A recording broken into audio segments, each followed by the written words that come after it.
And in Italy, a rare puppy is born with green fur. Take a look here. A farmer welcomed the litter of 5 dogs earlier in the month and could not believe his eyes when he saw one of the pups was, in fact, green. The fur was white for the other ones, like their mixed breed mom. The green fur is believed to happen when pale puppies come in contact with a green pigment in their mom's womb. The owner chose a fitting name for the pup. He decided to call it Pistachio. Oh my God, guys, I have never seen anything this tiny, green, and cute in my... Grandbaby Yoda, it's not always about you. Oh. I mean, a green puppy? That's adorable. That is just adorable. I mean, unless you're that puppy's father. You know, the whole womb story sounds very scientific, but we all know that that puppy's mom is just covering up an affair she probably had with a famous frog.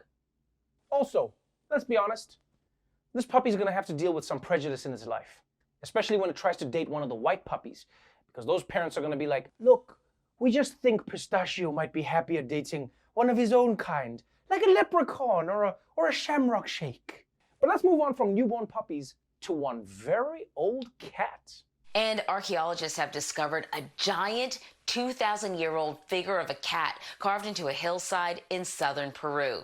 They found the 121-foot-long cat using a drone inside a UN World Heritage Site. Officials say that the cat figure was barely visible when it was first discovered, since it was on a slope and disappearing due to erosion.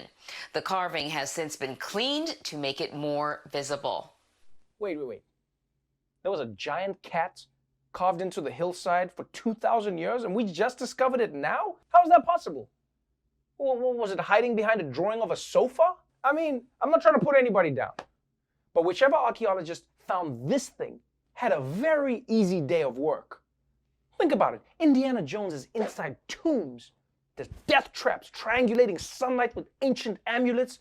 Meanwhile, this dude is just like, hey, look, it's a big cat. I'm an archaeologist. It's also funny how even 2,000 years ago, people loved sharing cat pictures. Because, I mean, what this hill basically is ancient Peruvian Facebook. I'm sure if the archaeologists look further down, they're going to start finding QAnon conspiracy theories. Apparently, Joe Biden built the Incan pyramids. But please, don't get me wrong. I'm not hating. That is an impressive work of art. And it just goes to show you that even 2,000 years ago, people had a hard time drawing the legs. They should be so easy, but they're not. You think you got them, and then you get there and you're like, God, these are not legs.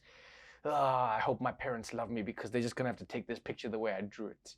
And finally, some good news from the world of insects. Our tiny neighbors that eat us when we're dead. They may not be as cute as kittens, or as puppies, or anything really, but bugs can still be super impressive. And the Associated Press says scientists are studying a certain kind of beetle's super tough shell to learn about designing stronger planes and buildings.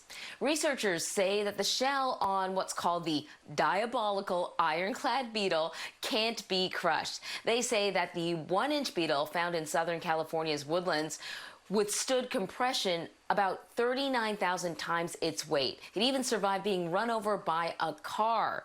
The study is part of a project funded by the U.S. Air Force. Wow, guys. That's the wonder of nature. No matter how much you've seen, it always finds new ways to terrify you. I mean, a diabolical iron-clad beetle? That is the most badass name I have ever heard for a beetle. Sounds like something Godzilla gets his ass beat by. And I love how scientists can change your whole vibe just by switching up the name. You are going to be the diabolical iron-clad beetle. Yes. And you will be the dung beetle. Like shit, like you're a beetle of shit. That's your vibe.